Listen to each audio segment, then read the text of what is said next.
Madam. Chia. We got this boat from our uncle a couple years back, so we've just been playing in the Delta with it. When Adam and Jody came back after a long day on the Delta, the water had risen more than 3 feet, leaving them a long, wet walk to their truck. Literally covered, water up to our hips.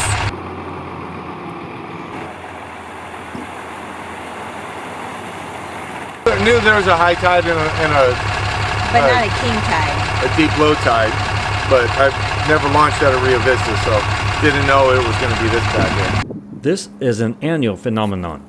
King tides cause much higher tides throughout California. These tides are both higher and lower than normal tides.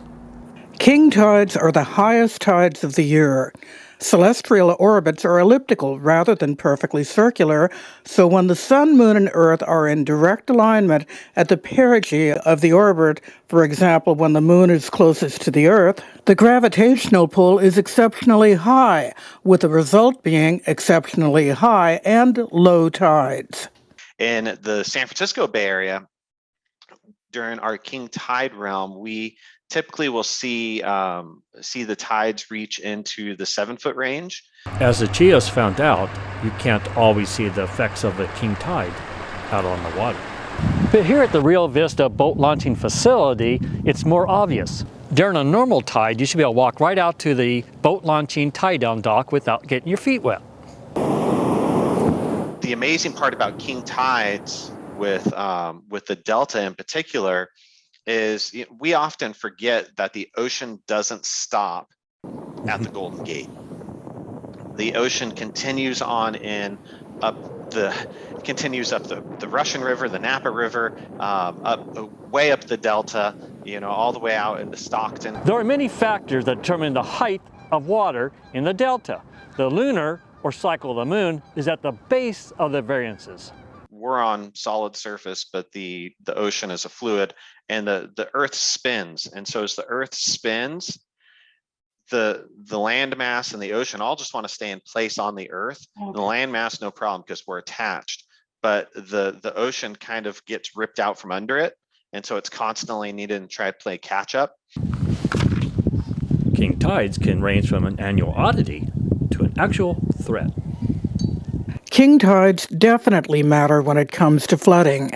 King tides occur in the winter months, usually January and February. This is when rainy season flows to the Delta may be high. On top of that, pre-existing high water levels in the Delta can exacerbate king tide flooding and place additional stress on Delta levees. In the central Delta, where the system is more tidal than riverine, king tides represent a serious source of flood threat.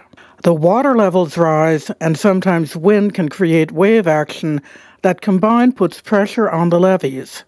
The levees are engineered to withstand this where possible, and the reclamation districts know to monitor their levees during these events. We're very cautious. This time of year, we're inspecting levees 2 and 3 times a day just to verify that we're not having situations develop on that upswing of a higher tide. Generally speaking, this year, we're comfortable. We're doing pretty well. King tides alone can be dangerous when the system is already full of water, but the tides on their own haven't had much effect on our levees. Climate change will most certainly have an effect on future king tides, simply for 2 reasons. One, we have melting ice sheets that are adding more water into the oceans, which are going to raise the water levels. We'll still have the same tidal cycle, essentially. So imagine just adding some more water on top of it, now have those same tidal swings. So those levees aren't quite as high anymore, right? So we're adding water into the oceans. The second part of it is we are warming our globe. So as we warm, the water's actually going through what we call a thermal expansion. So we're getting rising heights in the water levels due to the thermal expansion. So now you have thermal expansion and added water from melting ice sheets. So we have higher sea levels, and we'll continue to see more and more impacts of king tides. Between thermal expansion and water from melting ice sheets, in the future, there'll be higher sea levels. This means more impact from higher king tides and a higher risk of flooding, including levee failures and overtopping. King tides have been here forever. king tides will continue to be here forever. The issues that king tides bring will only continue to increase as we see the sea levels rise and as we see communities continue to build closer and closer to the water's edge. Respect the water. The water itself is a resource that we talk about daily as not having enough of it. But this valley is charged with a tremendous amount of it, and it doesn't take much to overwhelm it. It's something that we all need to think about and that we all need to wrestle with, of where's the balance and where do we have that environmental stewardship for our building, for our planning, for our recreation. And how do we, as part of this environment, become the best stewards that we possibly can? For Soundings Magazine, Michael Cockrell.